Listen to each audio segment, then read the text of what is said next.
Հարգելի գործընկերներ, սիրելի հայրենակիցներ, ինչպես գիտեք, սույն թվականի հուլիսի 12-ին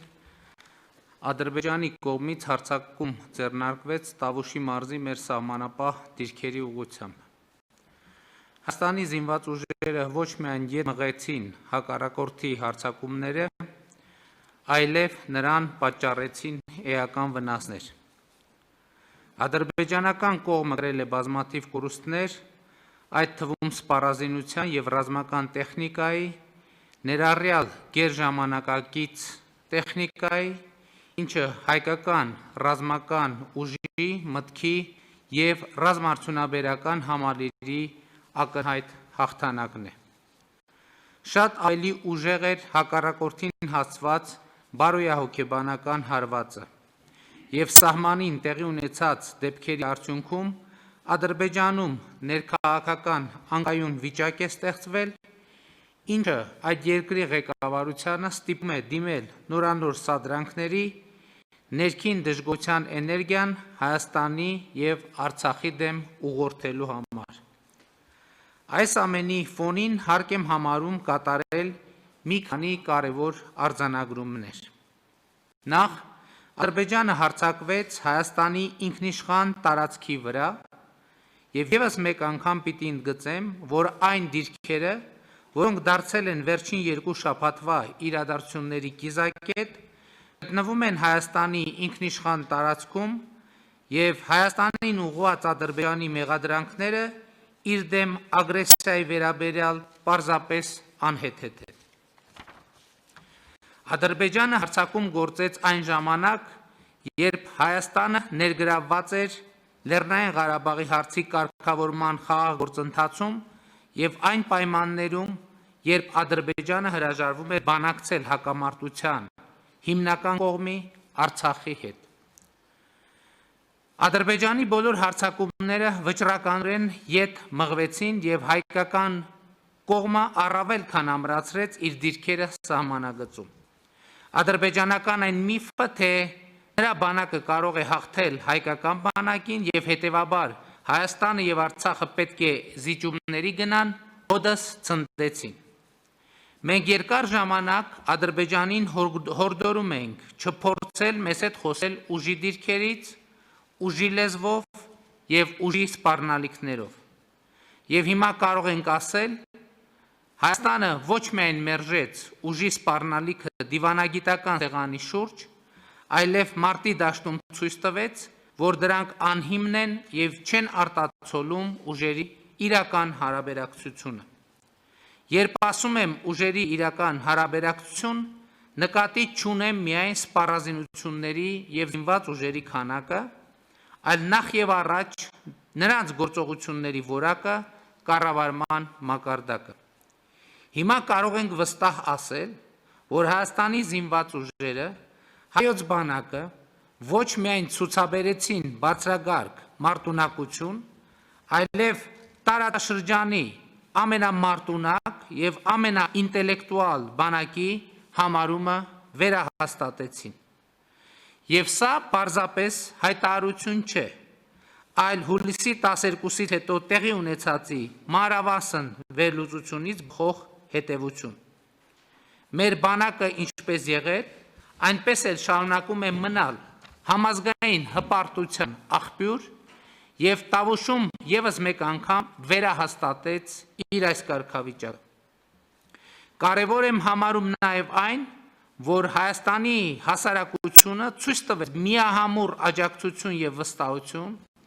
իր լեգիտիմ կառավարությանը և զինված ուժերին։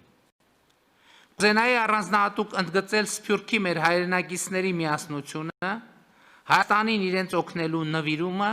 խոհեմությունը և սթափությունը։ Սփյուռքի մեր հայրենակիցները այս օրերին ևս մեկ անգամ ցույց դրեցին,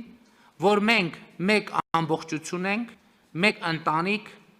մեկ ոգի և մեկ ինքնություն։ Սիրելի հայրենակիցներ, հարգելի գործընկերներ, անցած այս օրերին միջազգային համայնքի առջև մենք ցուցաբերեցինք պատասխանատու և վստահ պահվածք։ Մենք հավատարիմ մնացինք կրակի դադարեցման 3 պայմանավորվածություններին, որոնք հաջորդաբար խախտվում էին Ադրբեջանի կողմից, ամեն անգամ նրա զինված ուժերին պատճառելով նոր կորուստներ։ Մենք հանդես չեկանք Ադրբեջանի ժողովրդին եւ նրա քաղաքացիական ենթակառուցվածքներին ուղղված սպառնալիքներով, անգամ այն պայմաններում, երբ Ադրբեջանի պաշտպանության նախարարությունը սպառնում էր հրթիռակոծել Մեծամորի ատոմակայանը։ Այս սպառնալիքը ի դեպ պետք է դառնա լրջագույն միջազգային քննության առարկա, որովհետև ի ցույց է դնում ահաբեկչական պետություն լինելու Ադրբեջանի էությունը։ Հուլիսի 12-ից հետո միջազգային հանրությունը հանդես եկավ հրադադարի խախտումները դատապարտելու եւ բռնությունը դադարեցնելու բազմաթիվ կոչերով։ Հրադադարի վերականգնման գործում մեծ ներդրում ունեն ԵԱՀԿ Մինսկի խմբի համանախագահները եւ նրանց երկրները։ Այս տեսակետից հատկապես արդյունավետ էր Ռուսաստանի Դաշնության ներգրավումը, որն արտահայտվեց ինչպես արտաքին գործերի նախարարության, այնպես էլ զինված ուժերի գլխավոր շտաբների մակարդակով։ Միակ երկիրը, ով փորձում էր ոչ թե հանդարտեցնել իրավիճակը, այլ առավել մեծ բռնություններ հրահրել, Թուրքիան էր։ Հաշվի առնելով այդ երկրի ապակայունացնող եւ ագրեսիվ քաղաքականությունը իրեն սահմանափակցող մի շարք տարածաշրջաններում եւ ավանդական հակահայկական քաղաքականությունը, որը արտահայտվում է հայոց ցեղասպանության արդարացմամբ, Թուրքիայի այս գործելակերպը մեծ հաշվով անակնկալ չէր։ Բայց նրա ագրեսիվության աճը առաջ է բերում մեր քաղաքականության որոշակի վերանայման անհրաժեշտություն, այդ թվում Թուրքիայի ագրեսիվությունը զսպելու միջազգային ֆորմատներում մեր մասնակցության ծավալների իմաստով։ Սիրելի հայրենակիցներ, հարգելի գործընկերներ, որևէ կասկած չկա, որ այս փորձությունից մենք դուրս ենք գալիս հաղթանակած եւ վստահ մեր ուժերի, մեր ժողովրդի եւ հասարակության տոկունության վրա։ Բայց մեզ անհրաժեշտ է կատարել նաեւ որոշակի հետևություններ։ Մենք չենք կարող անտեսել այն, ինչ տեղի է ունեցել։ Չենք կարող անտեսել այն փաստը, որ 2016 թվականի ապրիլից հետո երկրորդ անգամ Ադրբեջանն ուժ կիրառեց այն դեպքում, երբ արկա էր խաղաղ գործընթաց,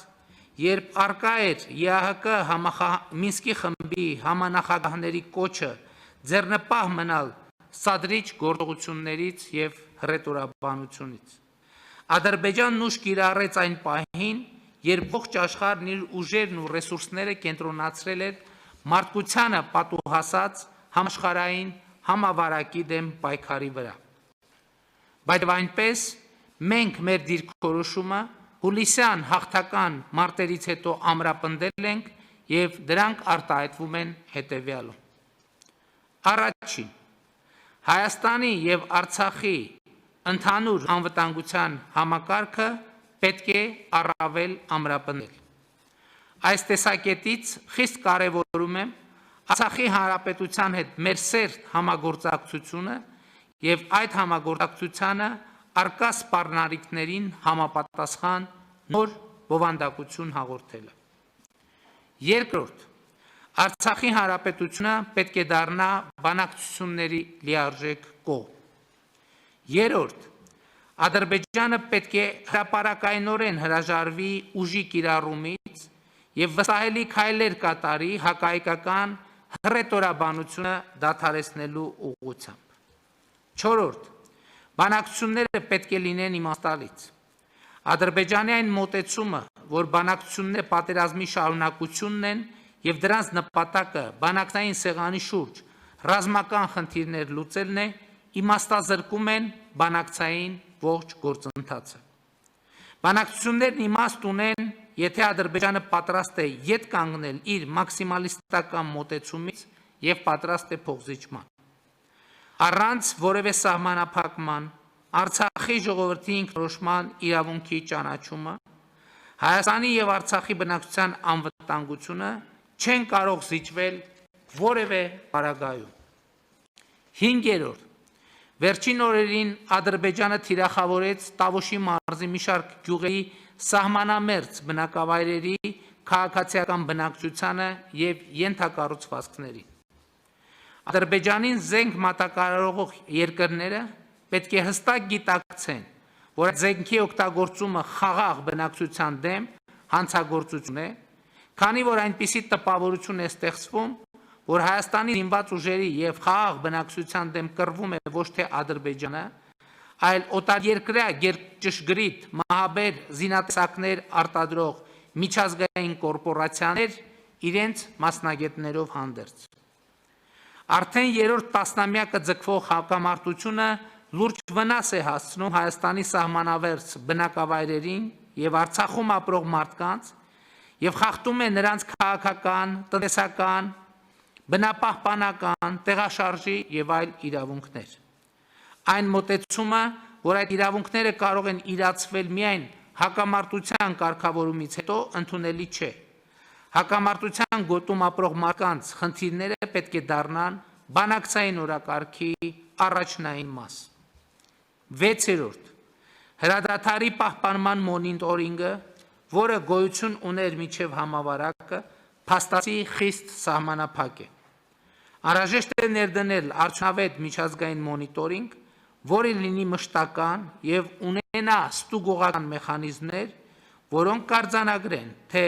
երբ եւ որ կողմն է խախտել հրադադարը։ Նմանօրինակ մոնիտորինգային գործունեություն կարող է իրականացնել ԵԱՀԿ գործող նախագահի անձնական ներկայացուցչի գրասենյակը, որն ունի տարածաշրջանում տարիների փորձառություն եւ կարող է ապահովել ԵԱՀԿ դիտորդների մշտական ներկայությունը տարածաշրջանում թե պետական սահմանին եւ թե շփման գծում։ Զինվորականների միջև տեղում ուղիղ կապի ապահովումը արդյունավետ գործիք է միջադեպերը կանխելու եւ պարզաբանելու ուղղությամբ։ 7. Հակամարտության խաղաղ կարգավորման նպատակով Հայաստանը շարունակելու է աշխատել ԵԱՀԿ Մինսկի խմբի համանախագահների հետ։ Մենք վճռականորեն մերժել եւ մերժելու ենք հակամարտության շահարկմամբ տարածաշրջանը ապակայունացնելու Թուրքիայի փորձերը։ Սիրելի հայրենակիցներ, հարգելի գործընկերներ, հուլիսյան հաղթական մարտերը ցույց տվեցին, որ 2018 թվականի ոչ բռնի, թավշյա, ժողովրդական հեղափոխության, դրան հետևած ժողովրդավարացման, կոռուպցիայի դեմ պայքարի, բարեփոխումների, բանակի զարգացման նոր հայեցակարգի արդյունքում մեր երկիրն ու հասարակությունը դիմակայունության ու համախմբվածության նոր մակարդակի են հասել։ Մեզ կարելի է ոգևորվել այս փաստից, բայց եւ այդ ոգևորությունը պետք է փոխակերպվի ամենօրյա ստեղծարար աշխատանքի, մեր երկրի տնտեսական, քաղաքական, ռազմական ու դիվանագիտական պոտենցիալը զարգացնելու ուղղությամբ։ Եվ մենք կհաղթենք, որովհետև մեր հաղթանակը արդարության հաղթանակն է, ճշմարտության հաղթանակն է, մարդկության հաղթանակն է։ Շնորհակալություն։